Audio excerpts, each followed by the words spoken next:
One of the hardest decisions a seller has to make is deciding how they're going to price their home. Their realtor is going to give them comps, which are comparable properties sold, and they're going to give them probably a range of this is kind of where I think your home should be listed at. Now the seller has to make the big decision. What are we going to do? So generally there are three different ways that you could price a home. Number one, you can price it at market. Number two, you can price it above the market price. And number three, you can price it below the market price. Each one has its own pros and cons, and these are the difficult things that sellers sometimes have to weigh out. What is the best option for them? So we're going to chat a little bit about what the best pros and cons are for each of those options. At the end of the video, I am going to give you a few tips on what you can do to get more showings, and more showings equal more offers. When you list your home at market value, odds are really good that you're going to get the highest price. You're also going to sell your home in a reasonable amount of time. And one of the other great advantages too is your carrying costs are going to be minimized. You're not going to be paying additional mortgages on the home, utilities, all of that. You can, and super important sometimes, you can move on to your next chapter. Whatever it is you want to do, wherever it is you want to move, you can get there in a reasonable amount of time. Now, some of the cons to it is you may feel like, maybe, did I leave money on the table? Could I have gotten more for my house? That's always one of the tough things that sellers struggle with. Can I get more for my house? Odds are probably not. If you really sold at market value and it sold fairly quickly, you actually did really, really well. One of the scarier ways to price your home is pricing it below market value.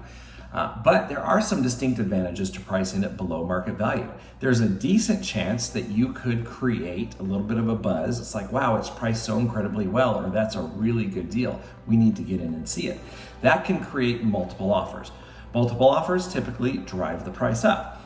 And you sell it below that market value, or you list it below the market value, you're also probably going to go under contract quicker. You're going to have less carrying costs, and whatever it is you want to do, wherever it is you want to go, you're going to be able to get there fairly quickly. Now, of course, there's one con that really weighs heavily on sellers' heads, and that is, what if I leave money on the table?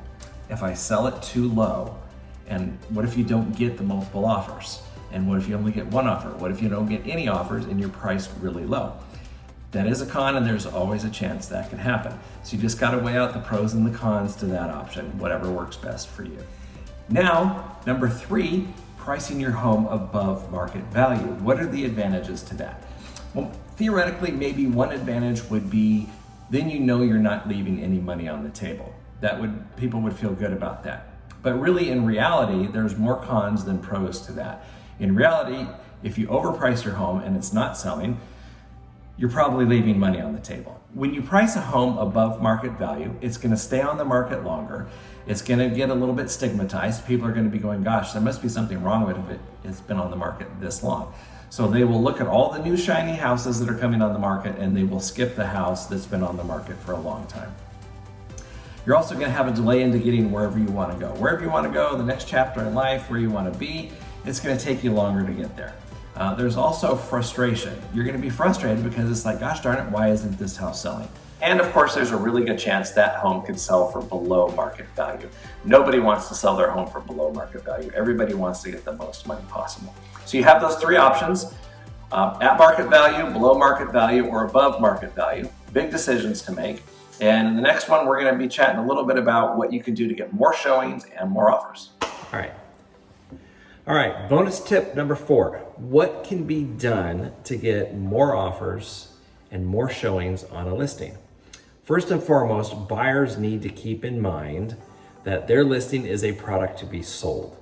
So yes, you have to live in it still in most cases, but it's a product to be sold, and that product needs to look as nice as absolutely possible.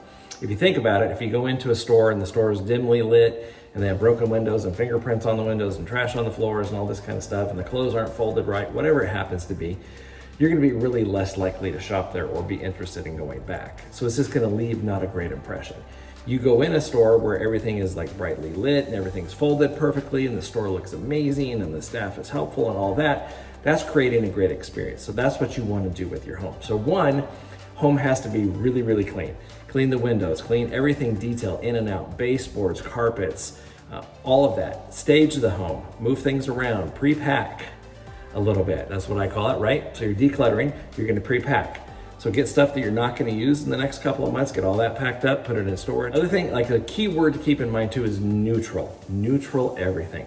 You really want neutral paint, neutral smells. You want neutral looks, because you want people to come into the property and envision themselves living there, not wondering what you had for dinner and what's that smell, or oh, they had a cat, or any of those things. You really want to neutralize those smells, because I hear this all the time. Other things, curb appeal, right? On the outside, it needs to look good. Lawn trimmed, fresh mulch, no weeds, no cobwebs, get rid of hornet's nests, wasp nests, all of that. Front door, that's the first thing that people are gonna see right before they walk in the home. If it needs to be painted, if it needs to be stained, make sure that that is done. That's really critical too. Clean windows, looks great. Showings, this is one of the things that's really important. And believe it or not, this happens way more than it should. Oh, somebody wanted to see the house this weekend, but Aunt Sally from Poughkeepsie's in town, so we're just not gonna let anybody take a look at the house this weekend while we entertain Aunt Sally. Well, maybe you take Aunt Sally out to dinner, maybe put Aunt Sally in a hotel, do something with that, because when somebody wants to look at your home, they need to be able to get into it, because odds are they're not gonna come back and they're gonna buy something else right down the street. So make sure your home is available for showings. Ideal not to be there. Don't be there. Kids not there. Pets, if it's at all possible. If pets have to be there, make sure that they're crated or put somewhere, safely. But if you can get all of these things that we've talked about taken care of, it's really going to increase the odds of somebody being interested in your home and putting an offer in on your home. Any questions on selling your home, buying homes, anything real estate related, please feel free to reach out. I would love to connect and chat with you. Thanks.